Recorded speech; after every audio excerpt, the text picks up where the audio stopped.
Okay people, Sean Stewart here. Welcome back to the Organized Chaos Carpentry Shop. On this channel, we're about getting down to the basics in the trade stuff tradespeople wish they knew before they got going, and stuff to help you around your home.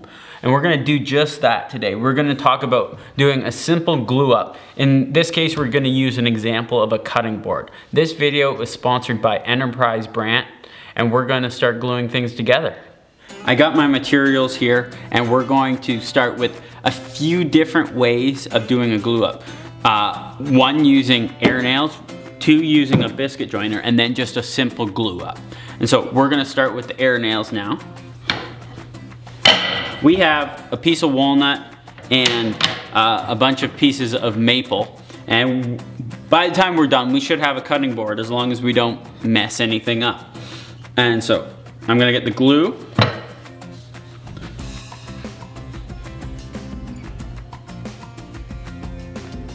The first step in having a glue up that doesn't fail you is that you glue both pieces and have your entire piece covered in glue. You don't need too much glue, but you want a layer on everything. Now that we have a layer on all of it, you put your pieces together. For this example, we are going to shoot a few nails through it, and the nails essentially get used as our clamps. You want to make sure in this case that your nails are as center as possible, because I'm going to be sanding and planing the top and bottom, and so I don't want to hit nails when it comes to that, because one, it'll ruin whatever blade or paper I'm using. Also, it'll be sticking up through my final product. My second example is going to be using the biscuit joiner. When using the biscuit joiner, I always clamp my piece down, because I've had the unfortunate accident of a board flying out and having my finger get mangled a little bit. And then that's the only time I've ever been hit with a blade, is using a biscuit joiner.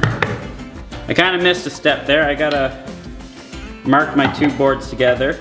It doesn't really matter in my case that they're a little bit off.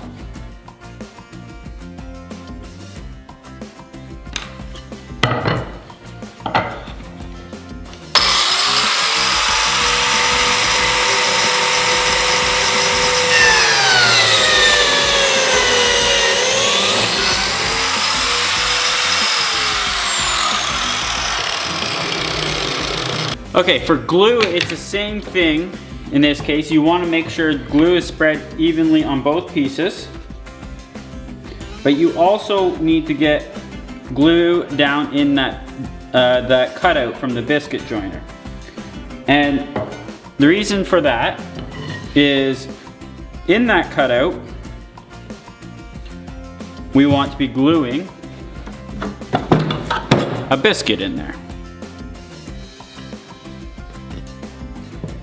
What this does is keep the boards from splitting up and down the ways. Also, it adds extra strength in there.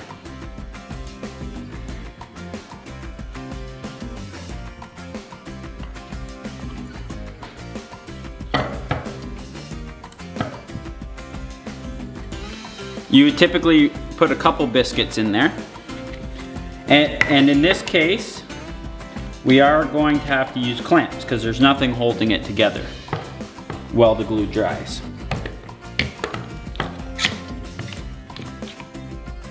Next, I want to talk about just a simple, no fasteners, no extra work joint of just a glue up. But before I do that, I'm gonna get my clamp set up just so I can do them all at once. Those other joints, I just use my finger to spread it. I find that typically works best if you're just doing one joint. You can use a brush, or if you have a whole lot together, you can get a roller out and you can spread the glue using a roller. And that makes mass glue ups a little bit quicker. So I have that evenly spread over the whole thing using a roller. And if you're really getting into the glue up, you can use a paint tray and fill the paint tray up with glue and get going that way.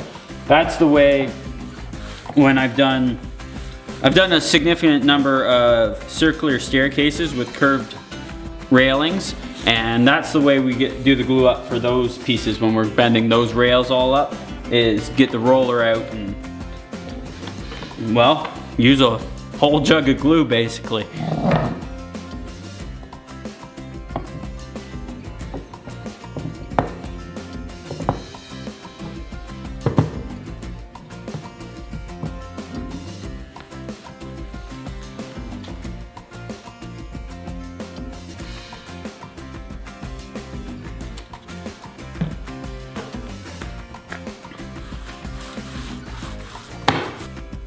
One thing you gotta pay attention to when you're gluing up a cutting board or something of that nature is looking at the end grain. It's gonna be a little bit hard on small pieces like that, where you want the grain going this way.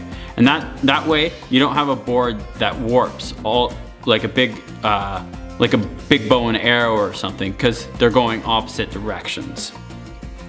It's gonna be a little bit harder with these ones, these little guys, but still, you gotta check them.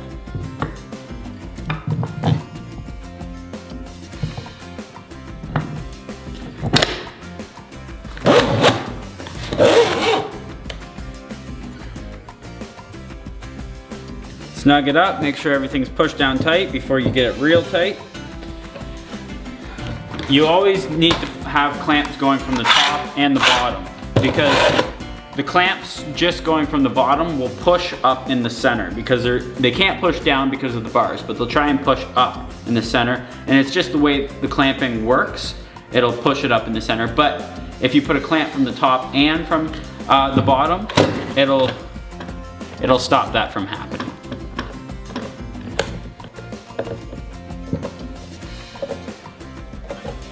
So we have our board all glued up. We'll let it dry and we'll see it soon. We got our piece dried. I wanted to go over a couple more things that I missed before. When we're doing the glue up, we have to make sure our boards are perfectly flat. If they're not perfectly flat, they're not going to glue tight, and you're just not gonna have a tight fitting joint. And if you have a tight fitting joint, you would be able to bust this over your knee, and instead of it busting at the glue joint, because the glue is stronger than the wood itself, it would bust the wood like that previous one I busted. This is going to be turned into a cutting board. That actually sounds like a good idea for a future video, but we're not doing that now. I wanted to give a shout out. I was using the nailer earlier, and this was given to us by 519 Tools, so a quick shout out to them. And this video is sponsored by Enterprise Brand. If you're curious about the tools we're using, link in the description below. If you're stopping by for the first time or haven't already and would like to, hit that subscribe button and we'll see you back in the shop soon. You know what? I think I will make this into a cutting board.